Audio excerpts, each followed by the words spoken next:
Recently, Guardians of the Galaxy Volume 2 came out on Blu ray. I got a chance to see it again, and I bought the Blu ray, of course.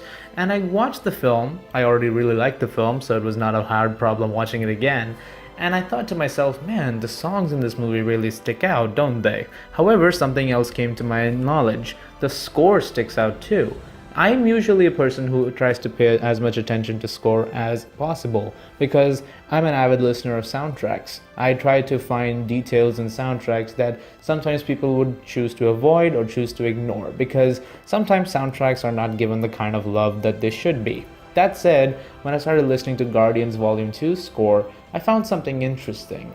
For the longest time, people considered Marvel's soundtracks to be pretty unmemorable. They would have cues that would often be heroic for about 5 seconds, and then after that, it would move on to some generic action music.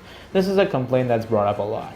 However, in recent films, something interesting happened. The scores became less generic, they became more memorable, and they became more exciting, and they became a character of the film. And I think this is where Tyler Bates' score for Guardians 2 was so great, was he made it a character despite having Awesome Mix Volume 2 blaring throughout the film, which is also a really good soundtrack, but the score emphasis was really great. When composers are able to do that, it makes things really good because it makes their soundtrack just as important as everything else that's going on. Or let's take a look at Spider-Man Homecoming's score by Michael Giacchino, a score that has gotten a lot of praise despite not having the same amount of praise as Danny Elfman's Spider-Man scores with Tobey Maguire.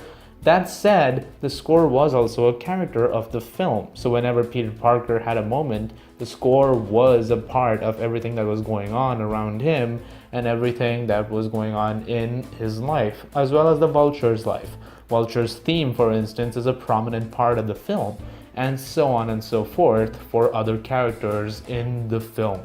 And this is where Marvel suddenly started to get better in terms of their soundtracks. They started to make it more about the characters, and it made it more personal, more connected to everything.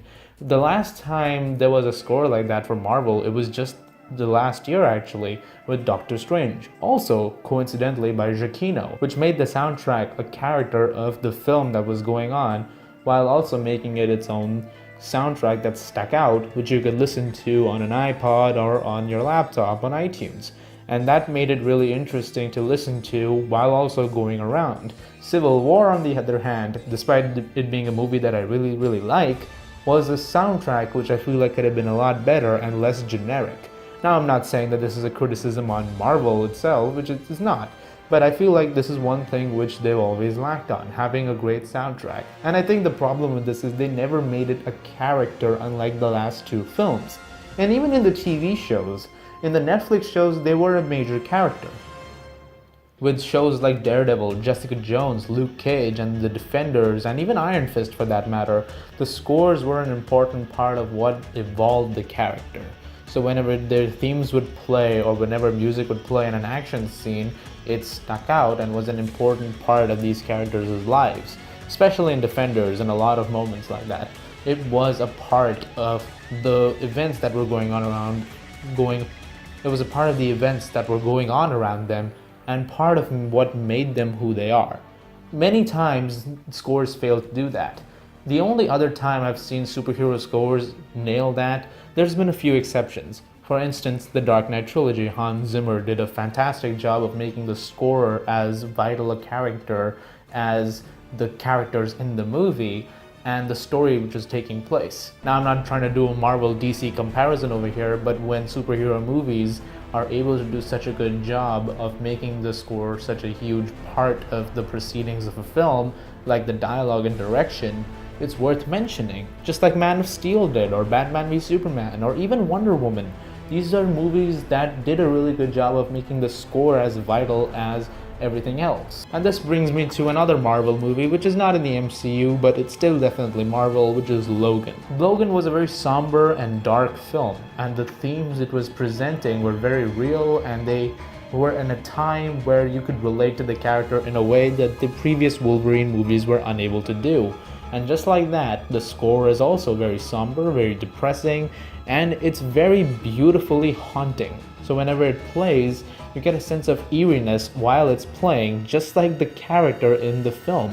And even when Laura appears, there's a sense of mystery and curiosity to her character, which is conveyed very well in the score. When the score can capture emotions like that, that's when scores become really good. And this is really where music succeeds. In another recent film like War for the Planet of the Apes, the score is again very somber and very well done, but it has moments of lightness too, sometimes lower the kind of tension that the film is portraying. And for good reason, because the film was rated PG-13, so it couldn't get too intense all the time. It had to back off a little bit and to allow some lighter moments in. However, in movies like Dunkirk, which is a constant nail-biting start-to-finish thrill, it always builds. The score is a ticking clock, as Hans Zimmer used that motif throughout the entire film. And that motif is so important to the film's events that it actually becomes a character of the film rather than just being background noise which people might ignore. It becomes as important as all the events that are going on. And that's exactly the point I keep coming back to. When composers can accomplish that,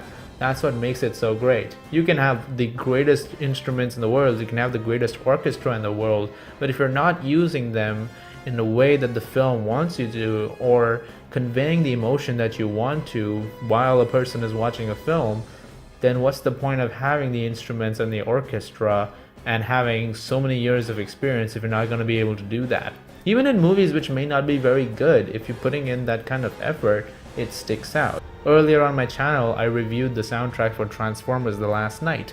Now you can say that that's not a very good movie, but the effort is there in the soundtrack, which makes you feel the emotion. So even if you're listening to it outside the film, there's a sense of epicness and achievement that you feel while listening to the soundtrack. Even if the film does a slightly mediocre job of trying to convey the very same emotion that the score is actually trying to convey through raw feeling. Which is even more admirable when you actually think about it, because it's trying to make a film that people might consider really bad actually be more effective. Even Suicide Squad has moments like that in its entirety of the score.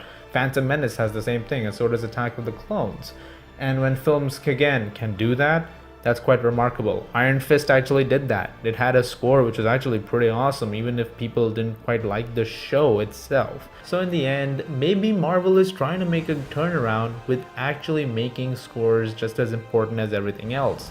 Maybe they're actually trying to understand that it's not just a byproduct of the film, but it's actually a big part of filmmaking itself. And once they get that, and once every director gets that, not just in Marvel, in other places as well, maybe the scores will just get better and better as time goes on. Guys, thank you so much as always for watching. I really hope you enjoyed this video. If you did, please leave a like and please do subscribe, and I will see you guys at the movies.